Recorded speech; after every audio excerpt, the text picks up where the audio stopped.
So this week I didn't have to, but I chose to install a new toilet paper roll holder. I like how we're getting right after it here. We're gonna get to shame, yeah. We're gonna get. But can you say that? Can you say that phrase quickly again? Toilet paper roller holder. Is that what? No, I can probably say it, but I can't say it. Roll holder. Holder. No, I can't say it. Toilet paper roll holder. Okay. Yeah, just install one. And it required putting an anchor in. Now, people that don't like to build things, you put this little thing in the wall so that the screw can go in and it can actually support it. So I didn't have the exact drill bit that I needed for the anchor. So I Okay, wait. Can I just say for our audience who doesn't know, like, you're a BA construction worker. I mean, like, you are. I do love building things. You build things, right? I do love building things. Yeah. But I made the wrong decision. I used the drill bit that was a little bit bigger than I needed. Yeah. So then I put the anchor in and it just still flies into the wall. So I'm like, okay, this is not working. I think we need a bigger anchor. Now we need a bigger toilet paper roll holder. Yeah. But it hit me because at the beginning, like season 1, I forget, we were doing a promo or something, and I said I loved to build things, but I'm limited by the tools in my box, or the drills in my. I don't know why I don't have a full set of drill bits, but but it came up while you guys were talking. It's like, oh my gosh, we have a season that is going to equip us with all kinds of tools in our recognizing shame, responding to it, because the hiding and the turning away from and the giving into, in essence, that's like using a bigger drill bit than we need. Is just gonna fall apart. Yeah. And the toilet paper roll holder is gonna come off the wall. And that just is so. And when Curt, you said this thing's not going away. Shame is going to haunt us, but the fabulous thing is that then we become, the more we notice it, then like we notice it quicker. It's like okay, it used to take me weeks to see you, and now I see you, and no. Yeah, like take me weeks. Like it's kind of like I didn't really know that it was in play until, my wrist is completely swollen and I can't move it. Right. As opposed to, wait a minute, I feel a slight bit of, something's not okay with my wrist long before, it gets to be something, immobilizing. Yeah. So right now, up in my bathroom, there's a broken the toilet paper holder that I have got. Broken what? Toilet paper holder.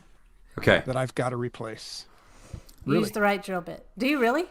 Yeah. So it's Okay. Yeah, it's not compelling conversation, but yes. Right. Well, I'm gonna take this to a new level.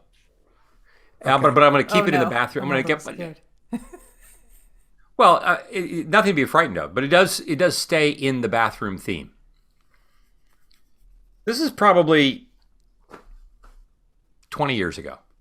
We've lived in our house now almost 25 years. It was 20 years ago. And the toilet seat,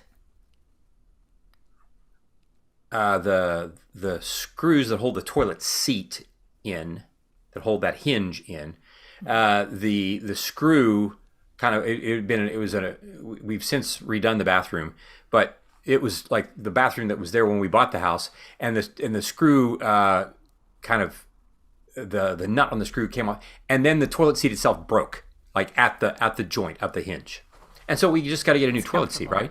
Yeah, it's not as comfortable just to sit right on the porcelain. No. Now, if all you got to do is pee, if you're a dude and you got to pee, like, it's not that big of a deal, right? Yeah. And so, but Amy, if you lived next door, I would have asked you to come like replace the toilet seat because this is me and mechanical devices and fixing things of that nature. I have an allergic reaction to the thought of doing them because I am so persuaded that I'm going to start this project and within 10 minutes, there's probably going to be a flood in my bathroom. I'm going to start to try to replace the seat on the toilet and my bathroom is going to flood. This is all the things. We like to say, in our audience knows I've these 3 older brothers of mine that one of whom, the middle of my 3 older brothers, received, kind of like, not by intention. This was not like Jacob and Esau, where it was, through deception. But somehow he received 99.9% of all of my father's kind of handiness, building handyman acumen. Mm-hmm. And there was nothing that my brother Jim couldn't do. And if you'd say like, hey, could you make this? Like, so he had his own wood shop in his garage. And when he was coming up out of college, like in the summers, like he started to work on a construction crew. And by the time that he was like, married and having kids in his mid to late 20s and 30s, like he was a teacher in the middle of this, in the summers, like he'd build houses. This is what this is who this guy was. This was not me. And so that toilet seat sat broken. How long? Probably for 15 years. No, it's not. But this is about how. No, not that long. Not that long. For me, it's just like, well, I'll just go use another bathroom. I'm like, and of course, Phyllis just keeps waiting, and then we would have company over. No, we can't use that bathroom because, like, well, and then at some point, so my shame, first of all, prevents me from even trying it, and then I don't do it, and then Phyllis is rightly upset that I haven't done anything on it, and then I feel ashamed for not having done it, and the whole thing just becomes, it just becomes this, recycled, like growing, snowball of shame, right? For me, from a broken toilet. And I just to say, it's we do have now a properly operating, and eventually I did learn that, like, you can replace a toilet seat, and it's, it's not going to engulf you, and you're not going to flood your bathroom, but this is who people have to deal with when they're dealing with me. Like, as long as it's just. And if you do flood the bathroom, it's like, okay, it's okay. Like, it's not Call a plumber. fun. Call a plumber. Right. Yeah. Call a plumber. And I get it. And there is this part. It's like, for years. I finished residency training when I was 30, 31, maybe 32. It took me, and this is not uncommon to me, but it took me probably 10, 15 years after that before I could go to a training conference. I could go and not completely believe that I was the dullest pencil in the box. Like how is it that this person who's up on stage talking about pharmacology and talking about this medical and that, like, how is it that they are able to know so much? I just don't know. Like, I don't know these things. It just continually until there's this part of me that's just like, I'm not smart enough. I'm not effective enough. I haven't read enough. If somebody's gonna find out.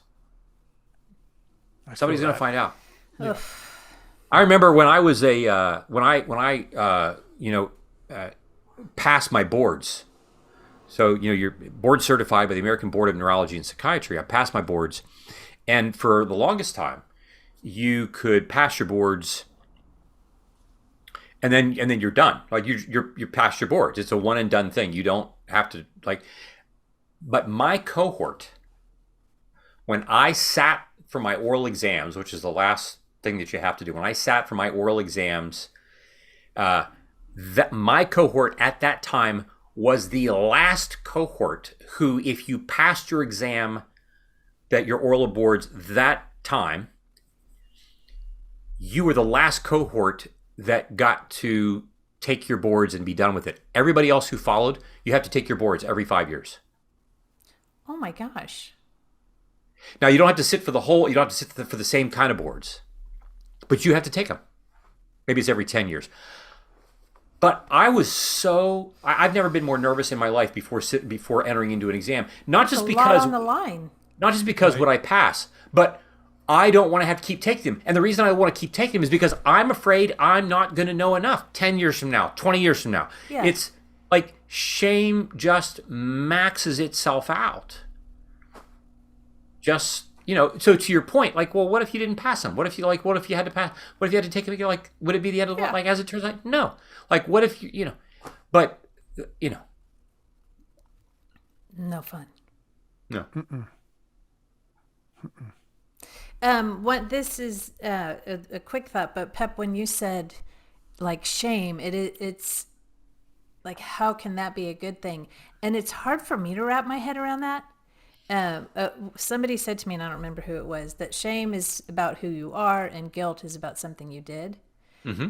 And so the idea that shame is constructive, it is hard for me to wrap my head around that. And it's semantics, I think, because it's really a different kind of shame than the bad shame, right? So it's separating it. Well, I think as we'll talk about, it's not even so much it's a different kind of shame as in terms of like it's a different felt sense in my body. Like I feel the same. Like even when I've done something that the difference is when I sense it, what do I do in response to it? Mm-hmm. Mm-hmm. So it's not just the shame in and of itself. It's the question of, as we'll get to eventually, it's the question of, have I entered into the creation of a community of beauty and goodness, such that becomes the environment in which my shame is continually regenerated. Right? So, the whole notion of having a space, having people to whom like a person to whom I know I'm going to go and I'm going to say, I'm going to name this. Okay. Before our show, Amy, we were talking about some things that and as we were sharing them, like the whole notion of you're talking about those things with us in and of itself creates a different experience of the shame. Yes, for sure. Saying them out loud and having you guys hear them is powerful in and of itself. That right there. Yeah. And And so, over the course of our time, we're each going to have stories that we'll tell. Right. Not just about the shame, but about what we do and what happens to it, what happens to us when we are committed to being transparent and vulnerable with one another in our shame, so that we recognize, like, look, it's going to happen again at some point, and when it does, this is the space I'm going to come to. That becomes the way in which I'm even anticipating my shame differently. Even though when I feel it at the time, like I mentioned, the woman who, the person who's like feels ashamed that they're still having to work on stuff. Right. And that's a big theme for us. Like, why am I still, like, why is this thing that I've been really effective, like, why does that thing still come up for me? Yeah. I'm excited. Yeah. It's going to be good. Yep. Going to be good. Thank you for today. Thanks, Amy. Thanks, guys. Have a good week. Thanks, guys.